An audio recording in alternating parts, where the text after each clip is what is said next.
Assalamualaikum, peace be with you. Okay po. Ang lahat po ng papuri at pagdadakila at sa salamat ay para kay Allah lamang. Okay po. So kung titignan po natin, lahat ng mga nananampalataya dito sa mundo sa Diyos ay nag-aangkin ng kaligtasan.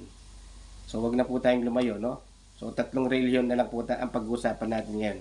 Katulad po ng Judaismo, nag-aangkin sila ng kaligtasan. Kristyanismo, nag-aangkin din ng kaligtasan. At ang pananampalatayang Islam ay nag-aangkin ng kaligtasan. Pero kung titignan po natin, ang mga Hudyo, mga Judaismo, no, yung reliyong Judaismo, hindi po sila naniniwala kay Jesus at kay Propeta Muhammad bilang sugod propeta. Hindi sila naniniwala. Ang pinaniwalaan lang nila si Moises. Kung nasa kanila po ang kaligtasan, kasi nag-aangkin sila ng kaligtasan, mga Judaismo, maliligtas din po ang mga Muslim. Bakit po? Dahil kaming mga Muslim, hindi ka matatawag na ganap na Muslim kung hindi mo paniwalaan ang lahat ng mga propeta na isinugo ng Diyos dito sa mundo. Naniniwala po kami kay Moises, no? Na sinugo siya sa mga kan-Israel. So kung nasa kanilang kaligtasan, dahil sa paniniwala nila kay Moises bilang propeta, maliligtas din kami mga Muslim dahil sa paniniwala sa mga propeta. Kung nasa Kristiyano naman ang kaligtasan, no? Dahil naniniwala sila kay Jesucristo at kay Moises, maliligtas din kami mga Muslim. Dahil maniniwala kami kay Moises at kay Jesucristo bilang propeta ng Allah. No? Ibig sabihin, may kaligtasan din kami. Ngayon, kung nasa Islam lamang ang kaligtasan, kawawa po ang Judaismo at Kristyanismo. Wala silang kaligtasan. Bakit? Dahil po hindi sila naniniwala kay Propeta Muhammad, sumakay nawa ang kapayapaan. No?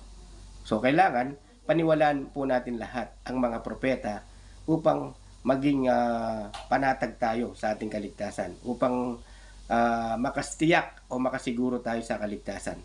Kasi po, isa man ang i-reject mo sa mga propeta na isinugo ng Allah. So, hindi po yan kanais-nais. Dahil katulad na lang sa pamilya, no?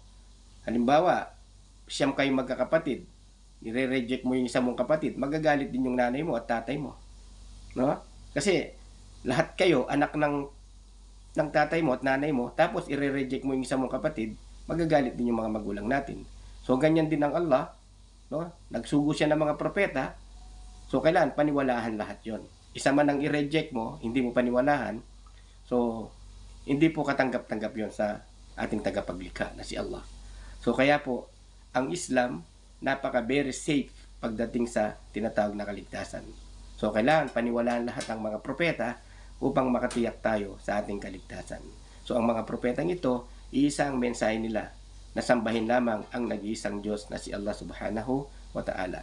Si Jesucristo, ang sabi niya sa mga kan-Israel, Ya Bani Israel, a'budullaha Rabbi wa Rabbakum. O mga kan-Israel, sambahin ang Allah at sambahin si Allah ang Panginoon ko at Panginoon nyo rin. So kaya lahat po ng mga propetang yan, nagdeklara sila na sambahin lamang ang nag-iisang Diyos. Ganyan din po si Propeta Muhammad, Kulya hayuhan nas, o sangkatauhan, ako'y sinugo ng Allah para sa inyong lahat.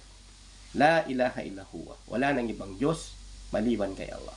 Assalamualaikum. Peace be with you.